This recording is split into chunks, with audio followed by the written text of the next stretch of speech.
Hello दोस्तों, तो कैसे आप सभी। आशा करते हैं कि आप सभी बहुत ही अच्छे होंगे। तो आज हम देखेंगे लवण और उदासीनीकरण। ठीक है, लवण किसे कहते हैं और उदासीनीकरण अभिक्रिया। यहाँ पे हमने लिखना भूल गया कि उदासीनीकरण अभिक्रिया। ठीक है, यहाँ पे लिख लेते हैं हम अभिक्रिया। ठीक है, अभिक्रिया ये हमने लिखना भूल गए हैं। लवण और उदासीनीकरण अभिक्रिया, लवण किसे कहते हैं और उदासीनीकरण अभिक्रिया किसे कहते हैं। देखिए, ये अक्सर जो कि 3 नंबर या फिर 2 नंबर इस टाइप से आते हैं, कभी कभी तो 4 नंबर में भी पूछ लेता है। ये क्वेश्चन बहुत ही आसान है क्वेश्चन। देखिए, लवण किसे कहते हैं और उदासीनीकरण अभिक्रिया किसे कहते हैं, इसे समझिएगा। देखिए, इसमें लिखा है जब कोई अम्ल, ठीक है, कोई भी अम्ल, इसके पहले हम वीडियो जो बनाए थे उसमें अम्ल किसे कहते हैं, क्षारक किसे कहते हैं, इसको हमने कंप्लीट बता दिया है। ठीक है, तो देखिए, जब कोई अम्ल व क्षार आपस में क्रिया करते हैं, जब कोई अम्ल और क्षार आपस में क्रिया करते हैं तो लवण तथा जल बनाते हैं। तो लवण तथा जल बनाते हैं। ठीक है, आप समझ गए कि लवण किसे कहते हैं। ठीक है, आप समझिएगा, अभी नहीं समझ आया तब भी हम समझा देंगे। तो लवण तथा जल बनाते हैं और इस प्रक्रिया को ही हम उदासीनीकरण अभिक्रिया कहते हैं। देखिए, फिर से एक बार हम पढ़ते हैं। बोला है कि जब कोई अम्ल, ठीक है, जब कोई अम्ल व क्षार, ठीक है, अम्ल व क्षार आपस में क्रिया करते हैं तो लवण, ठीक है, याद रखिएगा, लवण तथा जल बनाते हैं, तथा जल बनाते हैं। और इस प्रक्रिया को ही हम उदासीनीकरण अभिक्रिया कहते हैं। ठीक है, उदासीनीकरण अभिक्रिया कहते हैं। जैसे मान लीजिएगा, यहाँ देखिए, उदाहरण के लिए लिख सकते हैं उदाहरण। ठीक है, उदाहरण में आप लीजिए, जैसे अम्ल कोई है, ठीक है, कोई भी अम्ल है और प्लस में क्या है, क्षार है। ठीक है, प्लस में क्या है, क्षार। जब इसका हम अभिक्रिया कराएंगे तो हमारा क्या बनेगा, क्या बोलता है भैया, कि लवण बनेगा। ठीक है, लवण और प्लस क्या बनेगा, जल बनेगा।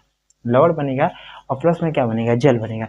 ये खुद बोल रहा है कि देखिए, जब भी कोई भी अम्ल और क्षार आपस में रिएक्शन करते हैं तो लवण प्राप्त होता है।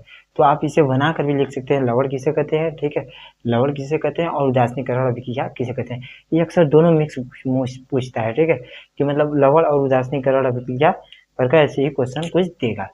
देखिए, यहाँ पे लिखेंगे जब कोई अम्ल और, यहाँ से इस अभिक्रिया समझिएगा उदाहरण से, कि जब कोई अम्ल, जब कोई अम्ल और क्षार आपस में मतलब एक ही में, जब कोई अम्ल और क्षार आपस में क्रिया करते हैं तो उससे लवण और जल प्राप्त होता है।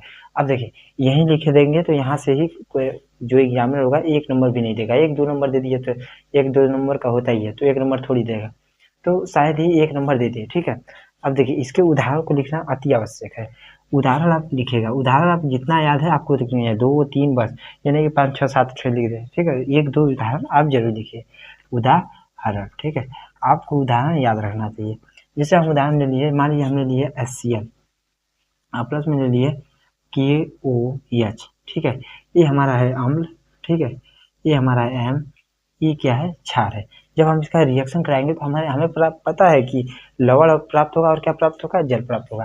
देखिए, तो क्या इसमें क्या हो जाएगा, इसमें हो जाएगा, हाँ, यहाँ पे बनेगा सबसे पहले तो यहाँ पे H2O बन जाएगा जल। ठीक है, ये हमारा बनेगा जल। ठीक है, यहाँ से H2O हो गया, H और H, ये दोनों H निकल गए। ठीक है, H और H और O, ये दोनों मिलकर जल बना दिए। और हमारा बचा क्या, बचा हमारा KCl। ठीक है, KCl। ठीक है, KCl, ये हमारा जो है लवण। ठीक है, ये हो गया हमारा लवण। यहाँ तक आशा करते हैं कि आप सभी को समझ में आ गया होगा।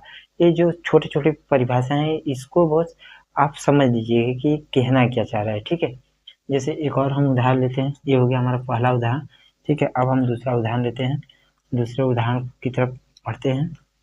दूसरा उदाहरण जैसे हमने लीजिए कि HCl ले लेते हैं अम्ल। ठीक है, HCl अम्ल प्लस क्या लेते हैं भैया, हम ले लेते हैं NaOH। ठीक है, NaOH, जब इसके रिएक्शन कराएंगे तो हमारा देखिए HOH, ये सब बाहर निकल कर पहले जल बना लीजिएगा। ठीक है, पहले क्या बनेगा भैया, जल। यहाँ पे बोला है कि जल बनेगा, उसके बाद लवण बनेगा, फिर हमारा बनेगा Na। ठीक है, NaCl। ठीक है, NaCl यानी कि लवण। ठीक है, लवण। ठीक है, और ये है हमारा क्षार। तो आशा करते हैं कि आप सभी को समझ में आ गया होगा कि उदासीनीकरण अभिक्रिया किसे कहते हैं और लवण किसे कहते हैं। ठीक है, आप इसके उदाहरण को याद रखिएगा। तब तक के लिए धन्यवाद। यदि किसी भी वीडियो पर, किसी भी टॉपिक पर यदि वीडियो चाहिए तो आप अपने कमेंट बॉक्स में बता सकते हैं। तब तक के लिए धन्यवाद।